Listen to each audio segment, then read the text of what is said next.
Hi friends, welcome to my channel. బంగాళాఖాతంలో అల్పపీడనం అయితే ఏర్పడింది.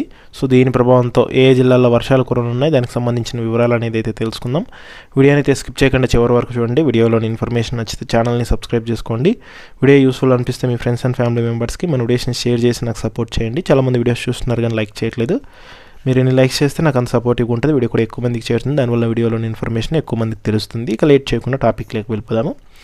వాయువ్య బంగాళాఖాతంను ఆనుకొని ఉన్న ఉత్తర ఒడిశా, పశ్చిమ బెంగాల్ తీర ప్రాంతాల్లో అల్పపీడనం ఏర్పడినట్లు వాతావరణ శాఖ తెలిపింది. దీని ప్రభావంతో రానున్న 3 రోజులు ఉత్తరాంధ్ర జిల్లాలతో పాటుగా మనకు ఈ యొక్క రాయలసీమ జిల్లాల్లో కూడా అక్కడక్కడ మోస్తరు నుంచి భారీ వర్షాలు, 1-2 చోట్ల అతి భారీ వర్షాలు కురిసే అవకాశం ఉన్నట్లు వాతావరణ శాఖ అయితే తెలిపింది. ఇక పూర్తి వివరాల్లోకి వెళ్ళినట్లయితే కనుక ముఖ్యంగా వాయువ్య బంగాళాఖాతం మరియు దాన్ని ఆనుకొని ఉన్న ఉత్తర ఒడిశా తీరంపై ఒక ఉపరితల ఆవర్తనం ప్రభావంతో వాయువ్య బంగాళాఖాతం మరియు దాన్ని ఆనుకొని ఉన్న ఉత్తర ఒడిశా, పశ్చిమ బెంగాల్ తీరాల వద్ద ఒక అల్పపీడనం ఏర్పడినట్లు వాతావరణ శాఖ అయితే తెలిపింది. ఈ ఉపరితల ఆవర్తనము అనుబంధంగా సగటు సముద్ర మట్టానికి 7.6 కిలోమీటర్ల ఎత్తు వరకు విస్తరించి ఉంది.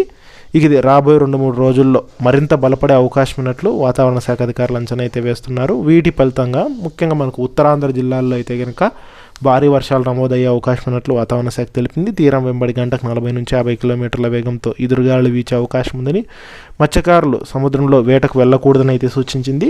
ఇక ముఖ్యంగా దీని ప్రభావంతో మనకు జూలై 3వ తేదీన అంటే మనకు శుక్రవారం రోజున శ్రీకాకుళం, పోలవరం, అలాగే కోనసీమ, పశ్చిమ గోదావరి, ఏలూరు జిల్లాల్లో కొన్ని చోట్ల మోస్తరు వర్షాలు పడే అవకాశం ఉందని ప్రజలందరూ అప్రమత్తంగా ఉండాలని ఏపీ విపత్తుల నిర్వహణ సంస్థ హెచ్చరికలు అయితే జారీ చేసింది. సో ఇది మనకి అఫీషియల్ వెదర్ అప్డేట్. సో వీడియోలోని ఇన్ఫర్మేషన్ నచ్చితే ఛానల్ని సబ్స్క్రైబ్ అయితే చేసుకోండి.